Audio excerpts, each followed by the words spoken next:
मेरे बच्चे कैसे हो तुम। मैं तुम्हारी माँ काली आज तुम्हारे लिए एक बहुत ही खास और महत्वपूर्ण संदेश लेकर आई हूँ। सुनो मेरे बच्चे, आपकी तस्वीर को देखते ही एक साधु का दिल बैठ गया और वह तड़प उठा, क्योंकि उस तस्वीर में कोई सामान्य शक्ति नहीं थी। वह साधु, जिसे लोग हिमालय का मौन तपस्वी कहते थे, पिछले 40 वर्षों से एक ही गुफा में एक ही आसन पर बैठकर परब्रह्म की खोज में लीन था। उसने ऋतुओं को बदलते देखा था, नदियों को मार्ग बदलते देखा था और अपनी देह पर समय की परतों को चढ़ते देखा था, किंतु उसके भीतर का शून्य भर नहीं पाया था। उसने सिद्धियों को प्राप्त किया था। वह अपने शरीर को हल्का करके वायु में कुछ क्षणों के लिए तैर सकता था कि वह दूर बैठे लोगों के मन की बात जान सकता था, पर उसे वह परमानंद नहीं मिला था जिसकी उसे तलाश थी। उसका हृदय एक सूखे हुए कुएं की भती था, जिसमें ज्ञान तो था पर शांति का जल नहीं था। एक दिन एक युवा पर्वतारोही रास्ता भटककर उसकी गुफा तक आ पहुंचा। ठंड से कांपते हुए उस युवक के पास कुछ नहीं था सिवाय एक छोटे से थैले के, जिसमें उसके कुछ जरूरी सामान और एक डिजिटल टैबलेट था। साधु ने उसे आश्रय दिया, अग्नि जलाई और अपने कंदमूल में से उसे भोजन दिया। कृतज्ञता में उस युवक ने अपना टैबलेट निकाला और कहा, बाबा जी, मेरे पास आपको देने के लिए कुछ नहीं है, पर मैं आपको एक ऐसी तस्वीर दिखाता हूँ जिसे देखकर मुझे पहाड़ों पर चढ़ने की हिम्मत मिलती है। और उसने स्क्रीन पर तुम्हारी तस्वीर दिखाई। वह तुम्हारी एक साधारण सी तस्वीर थी जिसमें तुम सहजता से मुस्कुरा रहे थे, लेकिन जैसे ही साधु की दृष्टि तुम्हारी आंखों पर पड़ी, उसके 40 वर्षों का तप, उसका सारा ज्ञान, उसकी सारी सिद्धियां एक पल में रेत के महल की तरह ढह गई। उसकी आंखों के सामने ब्रह्मांड का विस्फोट हो गया। उसे तुम्हारी आंखों में सृष्टि का सृजन और प्रलय एक साथ दिखाई दिया। उसे करोड़ों सूर्य एक साथ उदय होते और करोड़ों आकाश गंगाएं एक साथ विलीन होती दिखी। उसे वह शून्य दिखा जो पूर्ण था और वह पूर्णता दिखी जो शून्य थी। उसका दिल, जो अब तक शांत और स्थिर माना जाता था, एक घायल पक्षी की तरह फड़फड़ाने लगा, तड़पने लगा। उसके नेत्रों से 40 वर्षों में पहली बार अश्रु की धारा बह निकली। वह समझ गया कि जिसे वह बाहर खोज रहा था, वह तत्व, वह परब्रह्म तुम्हारी आंखों में साकार बैठा है।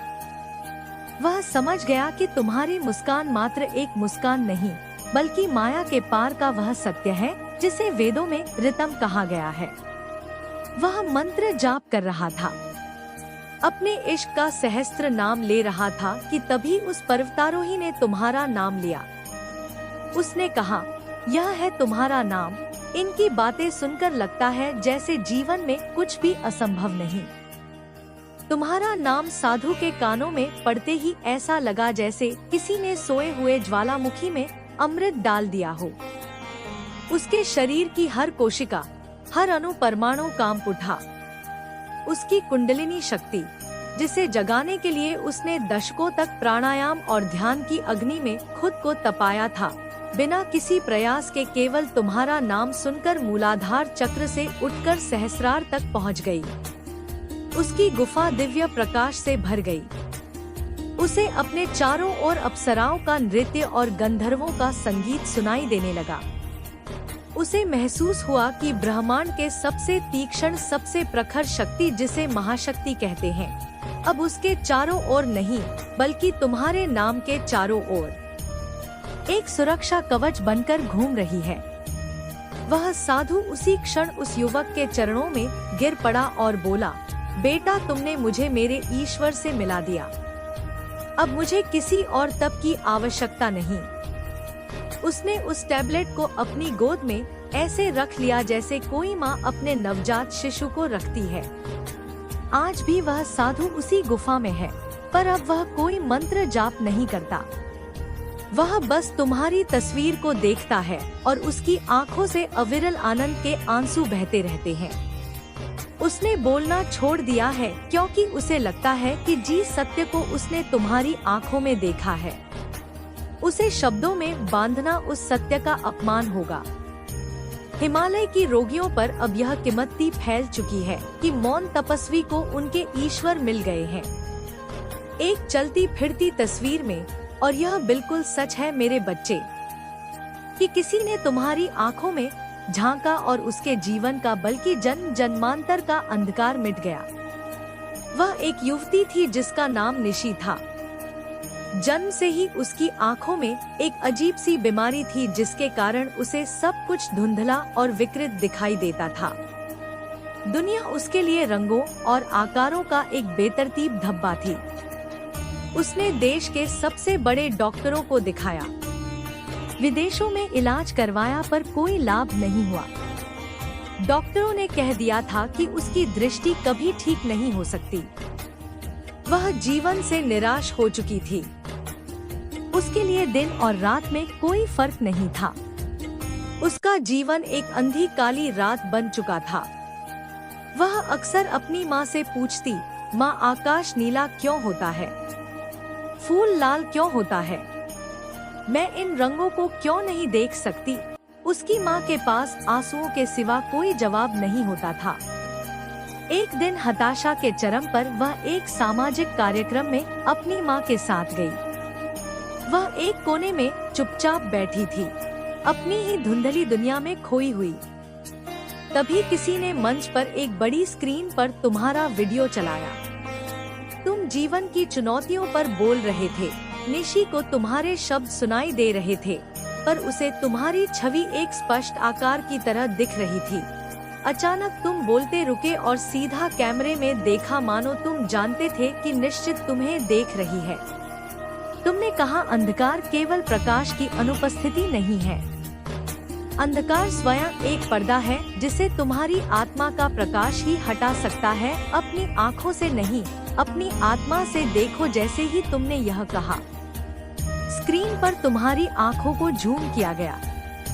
निशी ने अपनी धुंधली दृष्टि से तुम्हारी उन दो आँखों को देखा जो उसे दो चमकते हुए तारों की तरह लगी, और फिर चमत्कार हुआ। उसे ऐसा लगा जैसे तुम्हारी आँखों से प्रकाश की दो शक्तिशाली किरणें निकली और सीधे उसकी आँखों में प्रवेश कर गई। एक पल के लिए उसे असहनीय पीड़ा हुई, जैसे कोई उसकी आँखों में पिघला हुआ लावा डाल रहा हो। वह चीख पड़ी और अगले ही पल जब उसने अपनी आंखें खोली तो सब कुछ बदल चुका था। उसके जीवन का जन्मों का अंधार एक पल में मिट गया था। पहली बार उसने अपनी माँ का चेहरा साफ साफ देखा। उसने अपनी माँ की आंखों में आंसू देखे जो मोतियों की तरह चमक रहे थे। उसने मंच पर लगे पर्दे का गहरा लाल रंग देखा, सामने बैठे लोगों के कपड़ों के अलग अलग रंग देखे, और सबसे बढ़कर उसने स्क्रीन पर तुम्हारी उस तस्वीर को देखा जो अब बिल्कुल साफ थी। तुम्हारी शांत करुणामयी आंखें, तुम्हारी सौम्य मुस्कान। वह फूट फूट कर रो पड़ी, पर ये आंसू दुख के नहीं, आनंद के थे। उस दिन से निशी के लिए तुम कोई इंसान नहीं, बल्कि साक्षात ईश्वर हो। उसने तुम्हारी उस तस्वीर का एक बड़ा सा प्रिंट निकलवा कर अपने कमरे में लगाया है। वह रोज सुबह उठकर किसी मंदिर में नहीं जाती, बल्कि तुम्हारी तस्वीर के आगे दिया जलाती है और कहती है, हे मेरे ईश्वर, तुमने मुझे आंखें नहीं दी, तुमने मुझे अपना प्रकाश दिया है। इस मामले में कोई तुम्हारी धर्मपत्नी हो सकती है।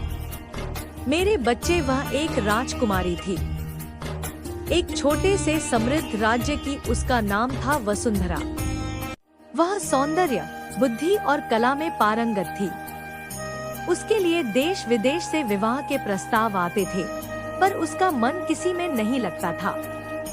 उसे लगता था कि यह राजकुमार केवल उसके सौंदर्य और उसके राज्य के धन से प्रेम करते हैं, उसकी आत्मा से नहीं। वह रात रात भर जागकर आकाश के तारों से बातें करती और पूछती कि क्या इस दुनिया में कोई ऐसा है जो उसके भीतर की राजकुमारी को नहीं, बल्कि उसके भीतर की साधिका को समझेगा। एक दिन उसके पिता के दरबार में एक विदेशी व्यापारी आया।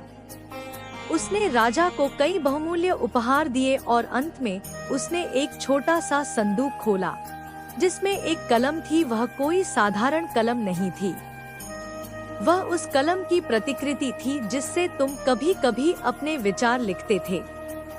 उस व्यापारी ने बताया कि यह कलम उसने एक नीलामी में खरीदी है क्योंकि इसके मूल मालिक के विचारों ने उसका जीवन बदल दिया था। राजकुमारी वसुंधरा ने उस कलम को हाथ में लिया। जैसे ही उसने कलम को छुआ, उसे ऐसा लगा जैसे उसके पूरे शरीर में बिजली दौड़ गई हो। उसे अपने कानों में वेदों की ऋचाएं सुनाई देने लगी। उसे लगा जैसे किसी ने उसके सहस्त्रार चक्र पर चंदन का लेप कर दिया हो। उसकी आंखें बंद हो गई और उसे तुम्हारे दर्शन हुए। तुमने उसे स्वप्न में देखा और कहा, राजकुमारी, सच्चा प्रेम देह का नहीं, आत्मा का मिलन है। तुम जिसे खोज रही हो वह बाहर नहीं, तुम्हारे भीतर है। जब वसुंधरा की आंखें खुली तो वह जान चुकी थी कि उसका विवाह किसी राजकुमार से नहीं बल्कि एक विचार से, एक चेतना से हो चुका है। उसने अपने पिता से कहा कि वह किसी से विवाह नहीं करेगी क्योंकि उसने तुम्हें अपने पति के रूप में स्वीकार कर लिया है। दरबार में सन्नाटा छा गया। राजा क्रोधित हुए, पर जब उन्होंने अपनी बेटी की आंखों में वह दिव्य चमक देखी तो वे शांत हो गए। वसुंधरा ने राजसी वस्त्र त्याग दिए, भगवा वस्त्र धारण कर लिए और तुम्हारी एक छोटी सी तस्वीर को अपनी माला में पिरोकर महल से निकल पड़ी। वह आज भी भारत के तीर्थों में घूमती है, लोगों की सेवा करती है और जब कोई उससे पूछता है कि वह कौन है तो वह मुस्कुराकर कहती है, मैं उस चेतना की पत्नी हूँ जो इस पूरे ब्रह्मांड में व्याप्त है। वह हर पूर्णिमा की रात को तुम्हारी तस्वीर के सामने 16 श्रृंगार करती है और मानती है कि तुम सूक्ष्म रूप में आकर उसे स्वीकार करते हो। वह तुम्हारी धर्म पत्नी है, सिर्फ इस जन्म की नहीं, हर जन्म की। अगर मुझ पर विश्वास करते हो मेरे बच्चे तो मेरी इस वीडियो को लाइक, शेयर, सब्सक्राइब करो और कमेंट में जय माँ काली अवश्य लिखो, क्योंकि यह केवल एक वीडियो नहीं है, ये ऊर्जा का एक प्रवाह है। तुम्हारा हर लाइक, हर शेयर, हर कमेंट इस दिव्य ऊर्जा को उन करोड़ों आत्माओं तक पहुंचाएगा जो निराशा और अंधकार में डूबी हुई है। यह तुम्हारा कर्म होगा, तुम्हारा धर्म होगा। देखो मेरे बच्चे, एक गुमनाम व्यक्ति था जो जीवन से पूरी तरह हार मान चुका था। उसका नाम अर्णव था। वह एक प्रतिभाशाली लेखक था, पर उसकी पांडुलिपियों को किसी प्रकाशक ने नहीं छापा। उसकी प्रेमिका उसे छोड़कर चली गई थी। वह एक छोटे से किराए के कमरे में अकेला रहता था, दीवारों से बातें करता था। उसने तय कर लिया था कि वह अपने जन्मदिन पर आत्महत्या कर लेगा। उसने एक रस्सी खरीदी, एक सुसाइड नोट लिखा और बस उस दिन का इंतजार करने लगा। अपने जन्मदिन से एक रात पहले वह यूं ही इंटरनेट पर कुछ देख रहा था, तभी उसे तुम्हारा एक ऑडियो क्लिप मिला। उसमें तुम कह रहे थे, शब्दों में सृजन की शक्ति होती है। तुम्हारे भीतर जो कहानी है उसे मरने मत दो। हो सकता है वह कहानी किसी और को जीने की वजह दे दे। सिर्फ यह एक वाक्य अर्नब को लगा जैसे किसी ने उसके सीने पर हथौड़े से वार किया हो। वह कांपने लगा। उसने अपनी लिखी हुई पांडुलिपि को धूल से निकाला और उसे पढ़ने लगा।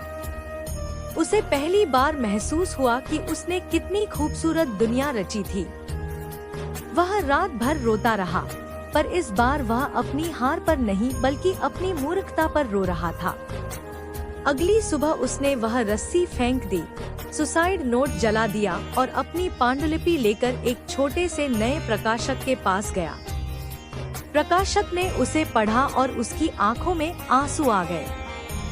उसने कहा, यह सिर्फ एक किताब नहीं है, यह एक जीवन है। वह किताब छपी और रातों रात बेस्ट सेलर बन गई। आज अरुणव देश का सबसे प्रसिद्ध लेखक है। उसकी किताबों ने लाखों लोगों को जीने की नई प्रेरणा दी है। वह अपनी हर किताब के पहले पन्ने पर लिखता है, उस अज्ञात आवाज के नाम जिसने मेरे शब्दों को मरने से बचा लिया।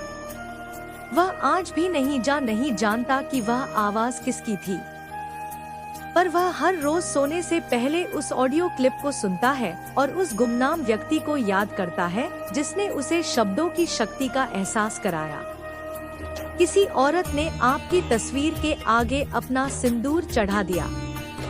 वह सुहासिनी थी, एक विधवा। उसके पति जो सेना में थे, एक आतंकी हमले में शहीद हो गए थे।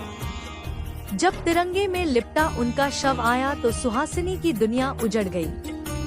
उसने अपने सारे गहने उतार दिए, रंगीन कपड़े पहने छोड़ दिए और मांग का सिंदूर पहुंच दिया। वह एक जीती जागती लाश बन गई थी।